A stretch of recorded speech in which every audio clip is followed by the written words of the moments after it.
তেখেতৰ লগত মোৰ এক নিবিড় সম্বন্ধ আছে।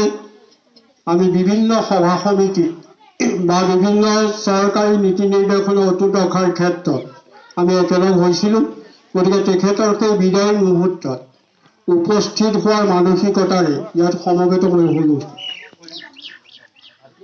এটা পবিত্ৰ দিন, এক পবিত্ৰ মুহূৰ্তত বীৰনামেৰী মণ্ডল সমল কেন্দ্ৰৰ সমন্বয়ক মই মোৰ কেন্দ্ৰৰ পৰা ঘৰলৈ উভতিছিলোঁ। সেই সময়তে আমাৰ ছাৰে ফোন এটা মাৰিলে যে ছাৰ, আজি আমাৰ ৰঞ্জিত ছাৰৰ বিদায় সভা আছে, আপুনি এপাক আহিব।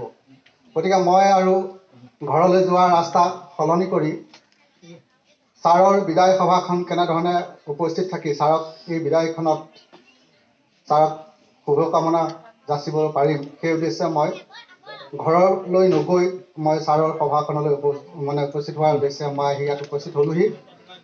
মই বিশিষ্ট অতিথিৰ ভাষণ হিচাপে মই একো নকওঁ।